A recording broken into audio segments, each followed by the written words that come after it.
Professor Mahmoud Yakubu has resigned, citing Section 306 of the 1999 Constitution to ensure a smooth leadership transition ahead of the country's busy electoral schedule. May Agbamuche-MBU, the most senior National Commissioner of INEC, will serve as acting chairman until a new one is appointed. In his farewell, Professor Yakubu highlighted INEC's digital reforms during his tenure, including biometric voter registration and electronic result transmission.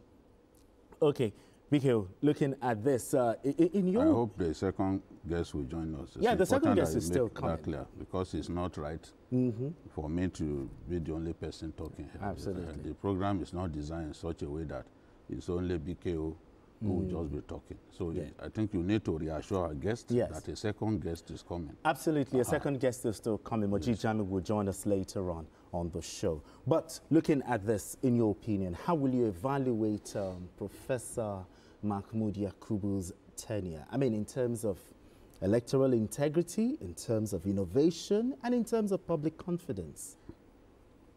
In terms of electoral integrity,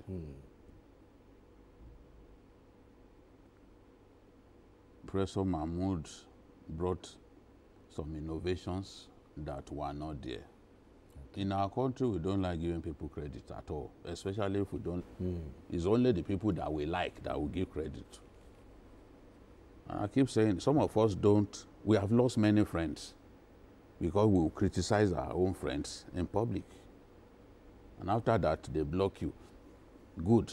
As long as I remain faithful to my conscience, if you block me, it's fine.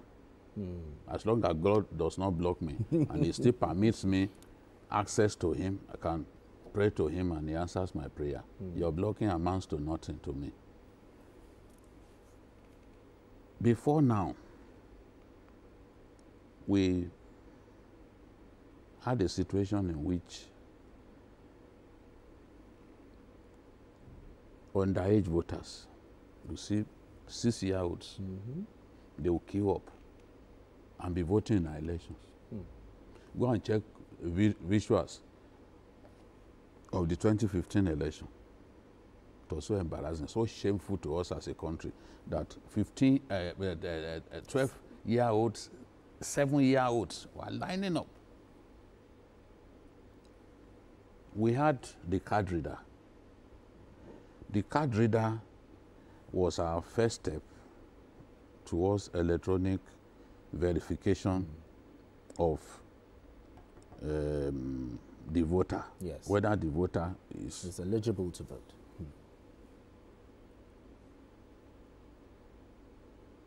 Professor Mahmoud took it to the next step, coming up with beavers. You can never compare beavers with the card reader. A game the changer. beavers is up there. And the Electoral Act strengthened the use of the beaver. So electronic accreditation became the order of the day. That is what beaver stands for. It means that you cannot vote by proxy.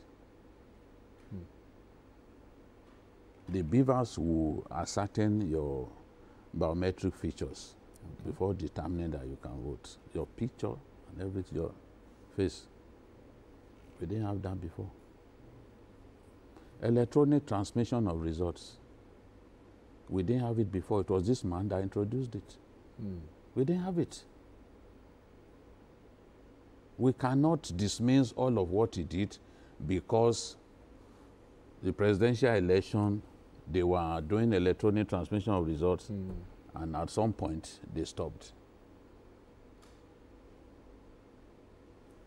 They gave their reasons. And many people tried actually to bug INEC the server. Many people made up their minds on election day. Hundreds of attempts were made. I would have loved us to have that electronic transmission, you know, fully, especially since the National Assembly elections were largely unaffected.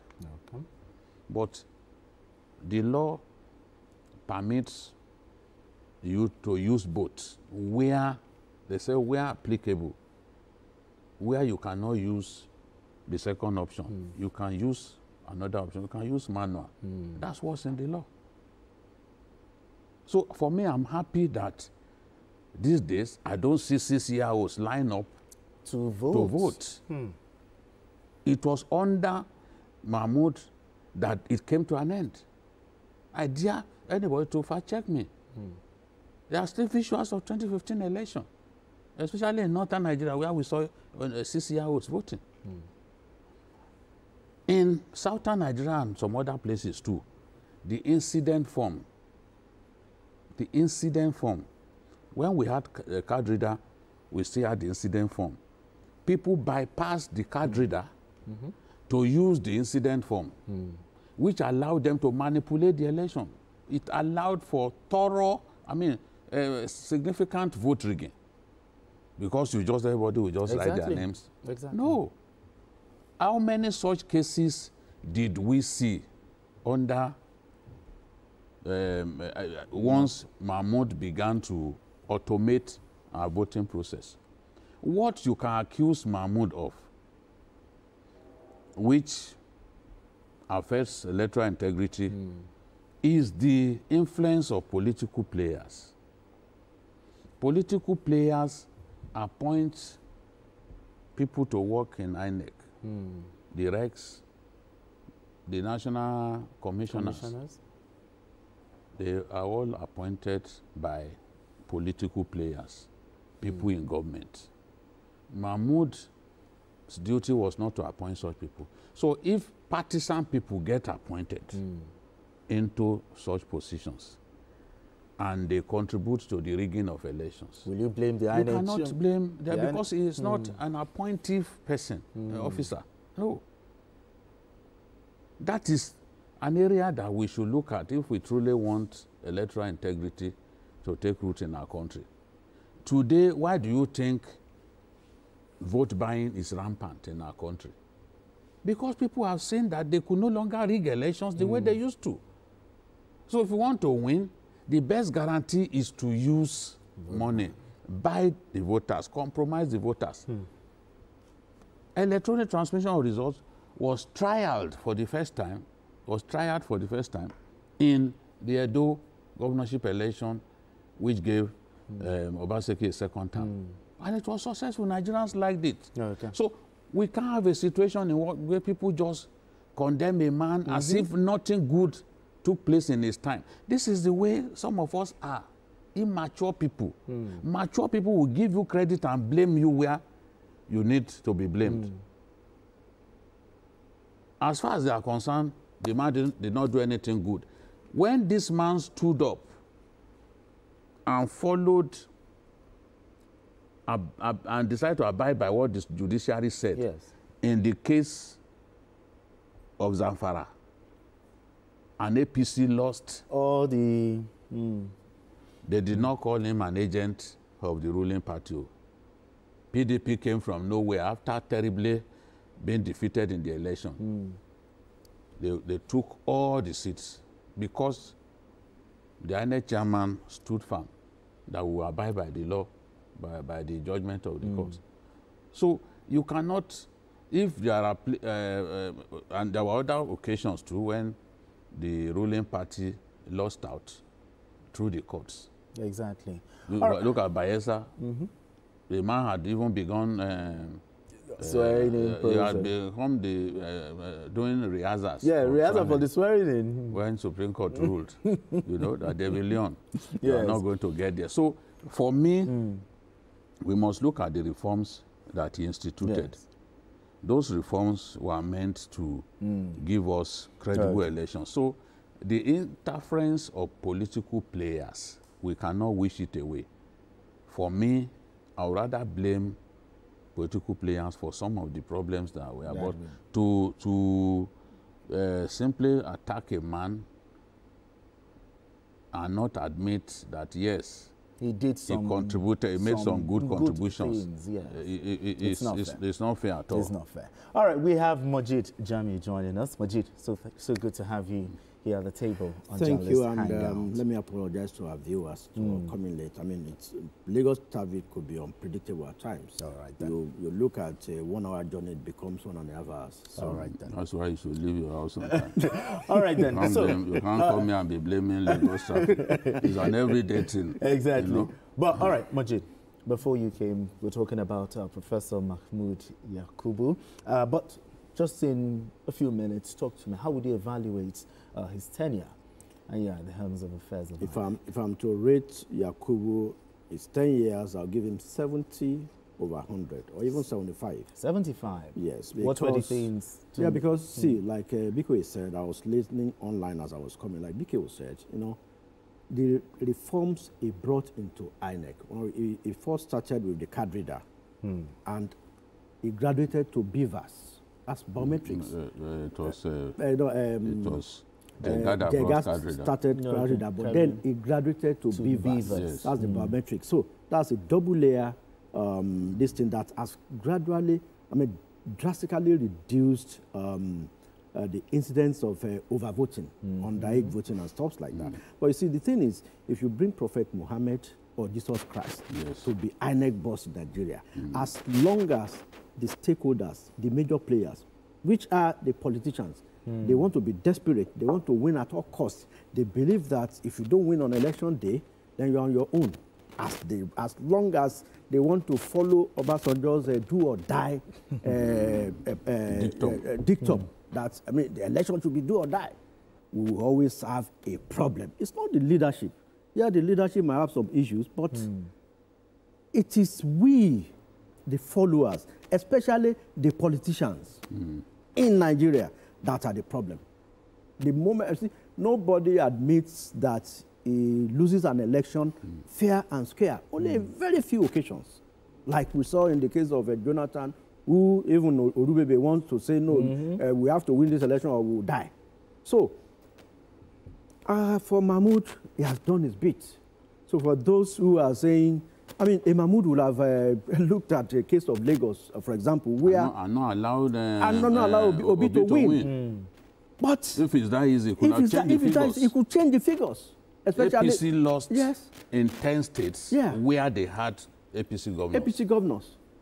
In the presidential election. Yet you still call that presidential election the worst. The worst. People who were not born when we had some of the worst elections in our history, they too, they are opening their mouths to say that was the worst. What do you know about Nigeria's electoral history? And you give kudos to someone who had, in a state like Rivers, for example, in the past, where there will be 2 million voters on a rainy day. On a rainy day, and 1 point, in fact, that 2 million voters will vote. Nobody. They used to write results in those days. Yes, nobody gets engaged in INEC. In the presidential election, in the 2003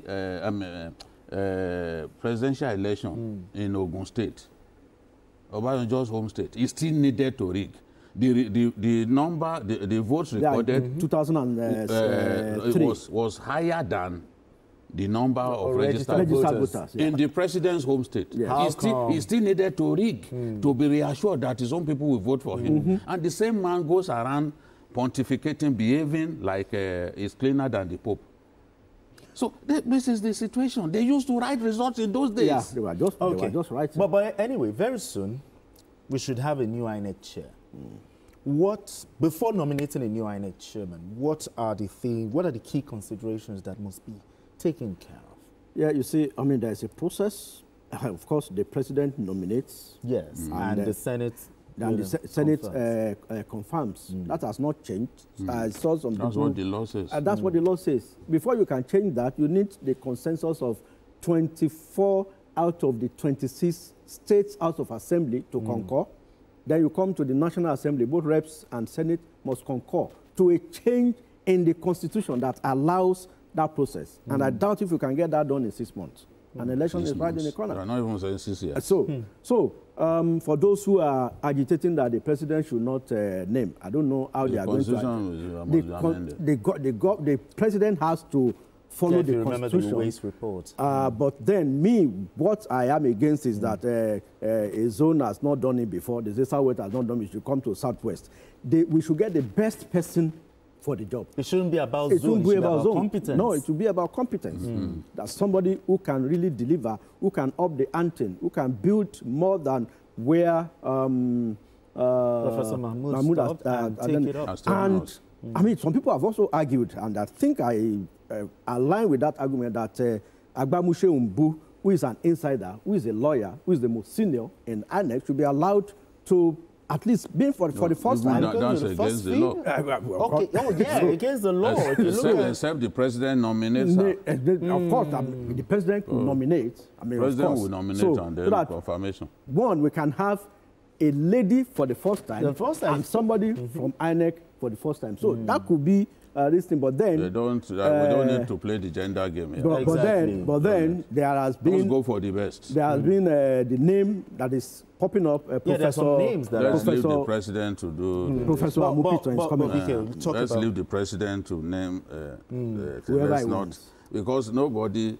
You see, yes, people are mentioning names, mentioning one lawyer, prominent lawyer, mentioning the Prof that he just mentioned. But I think as journalists, our own job is just to watch. Okay. We can If the person that suggest to the president. Suggests to the president, let the president, it's right. It's his prerogative. Yes, let him do it. So that it doesn't look like some people pleaded with us to drop their names. Certain names. We hear this thing. When we did this even with the army, I know what I went through. When we were analyzing who will be the chief of army staff, should be the service chiefs. Yeah. And I suggested 2 persons who today are now service chiefs.